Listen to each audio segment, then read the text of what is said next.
I'm Gary from Royal Wine, and we are here with Paul Dubb of Tzuba Winery. Paul, I had asked earlier, I said, Paul, you're the winemaker here. Do you have another title? He said, well, actually, I'm not just the winemaker. I tend to the vineyards as well, so I'm the viticulturist here as well, which is interesting because we've spoken with a lot of people who've talked about how important it is to get good fruit. If you're not getting good fruit, no matter how good of a winemaker you are, you're not going to be able to make a good wine. That's correct. Everything starts in the vineyard.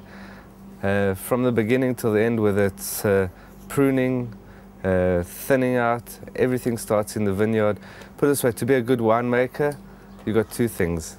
If it's done properly in the vineyard, it's easy work. If it's not done properly in the vineyard, it's hard work. So basically everything's got to come from the vineyard, the quality comes from the vineyard. If you've got the good grapes, you're going to make the quality wine.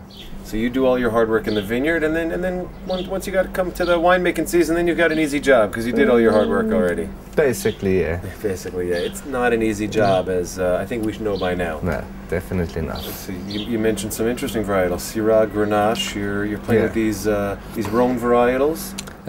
We've also got Malbec, Argentina, Mourvedre.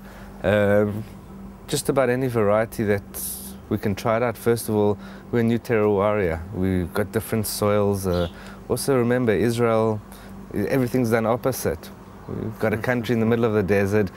We've built a country in 60 years, and now we'll grow the varieties of the world in the next 10, 20 years. And there's another grape that we didn't mention, or that you just mentioned, is the Pinot Noir. What do you think of Pinot Noir here in Israel? We haven't really heard anyone talk about it. It seems like Pinot Noir, I know, is a very delicate grape, and there are some hot summers here. And as far as Pinot Noir are concerned, hard grape to grow.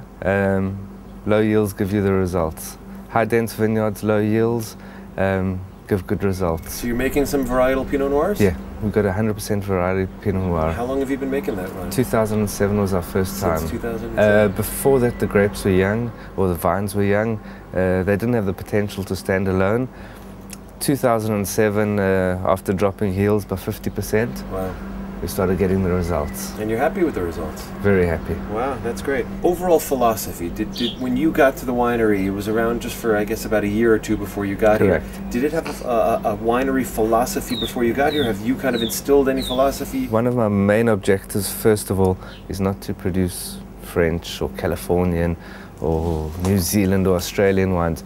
I want to produce Judean Hill wines with French varieties.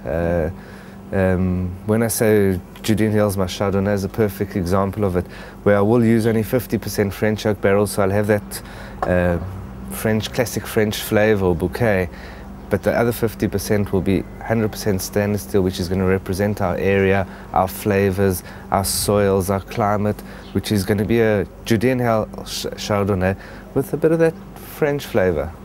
It's actually a great segue. Paul must be warming up to me a little bit because he was so kind as to say, go ahead, Gary, you open the bottle before. So as long as we're talking about Chardonnay, why don't we open the bottle and we can try the Chardonnay. I was telling Paul a little bit earlier how much I really do adore his Chardonnay, that I'm not typically a huge lover of Chardonnay. Some people love Chardonnay, some people don't love Chardonnay, some people are somewhere in between. I guess maybe I fall in between, that when Chardonnay is made in a certain style, that's when I could really go for it. And this is a pretty crisp style of Chardonnay, or at least the vintage that I'm familiar with. You know, this is a real treat for me because we're now getting to try the 2010 vintage of the Chardonnay.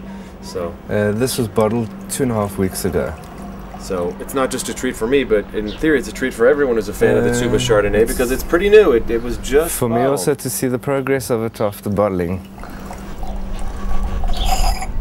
Okay, let's see what we've got here. Beautiful color. Yeah, well. So there's something, shortly after a bottle is bottled, they say that, you know, you should really put the bottle down for a month or two to get it over a bit of a bottle shock. 3 to 6 months. 3 to 6 months, okay, 3 to 6 months. And bottle shock is something that Paul said earlier. He said, yeah, it's a little bit under bottle shock, but right away I'm getting that crisp green apple Chardonnay. Yeah, it's got that bouquet. One of the things that we are noticing, it's getting a lot of almond flavors, which is great. A lot of that grapefruit, red grapefruit, green apples, nice acidity, very fresh. Yeah, I can smell the freshness on it. It's definitely my style of Chardonnay. I can feel those almond flavors. Almond, interesting. I wonder if that's almond that I'm tasting. It's 100% almond. It's delicious. Wow. Wow, really great. Okay, cool. So we can continue hanging out with this Chardonnay, and I can continue to pick your brain. We can share with our viewers a little bit more about Tzuba Winery. Okay.